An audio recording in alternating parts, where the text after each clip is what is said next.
कि कहीं ना कहीं से पूरे देश भर में लीगल या इलीगल रूप से वाइल्ड एनिमल्स या प्लांट्स का भी एक ट्रेडिंग की शुरुआत हुई है।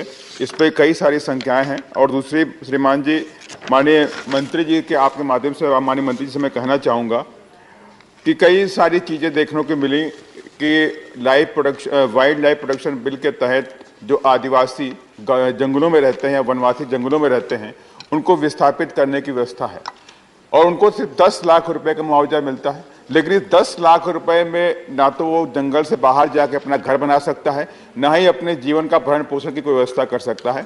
इसको देखते हुए माने आपके माध्यम से सरकार से कहना चाहूँगी इस व्यवस्था को बढ़ा के 10 लाख की बजाय से 25-50 लाख रुपए देने की व्यवस्था की जाए। और साथ ही अगर ये जंगल जमीन किसी उद्योगपति के लिए खाली कराई जाती है तो उसके लिए कोई कठिन से कठिन नियम कानून बनाए जाएं ताकि ये जंगल और जमीन में रहने वाले लोगों को सिर्फ प्रॉफिट के लिए उन्हें नहीं हटाया जाए।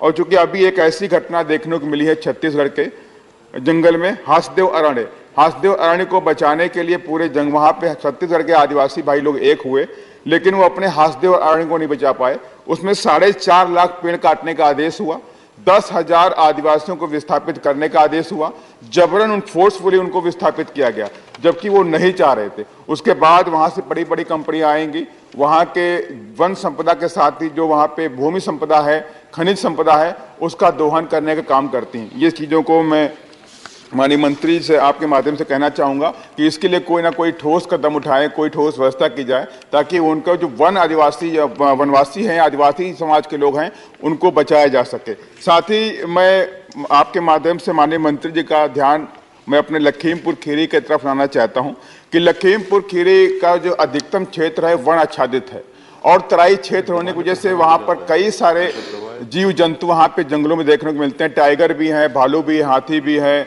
और वहाँ पे चीतल भी है, हिरण भी, तमाम तरह के वन्य जीव देखने को मिलते हैं। और इन वन्य जीवों का और मनुष्यों का वहाँ पे रहने वाले लोगों के बीच में तमाम कई बार आपस में उनका एक द्वंद्व होता है। उसमें कई सारे हमारे लोगों की जानें गई हैं। पिछले 2-3 महीने के अंदर 6 लोगों की मौत टाइगर के द्वारा हुई है और वहाँ पे सरकार की तरफ सिर्फ 5 लाख रुपए का मुआवजा है, जबकि वहीं महाराष्ट्र के अंदर कोई अगर वन्य जीव के द्वारा किसी भी व्यक्ति की मौत होती है तो 20 लाख रुपए मिलता है। तो ये प्रावधान सरकार लेके आए कि एकरूपता होनी चाहिए। एक मनुष्य की जो जीवन है महाराष्ट्र में 20 लाख रुपए है, उसी मनुष्य का जीवन उत्तर प्रदेश में 5 लाख रुपए का है। इस पर भी एकरूपता होनी चाहिए। मैं माननीय मंत्री जी की तरफ आपकी तरफ ध्यान देना चाहूंगा।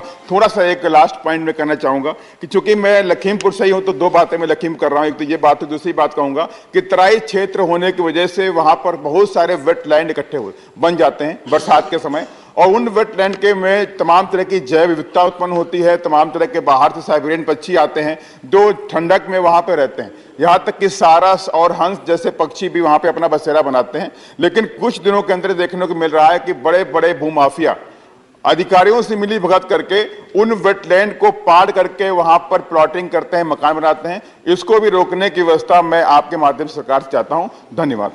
धन्यवाद माननीय राम जी। माननीय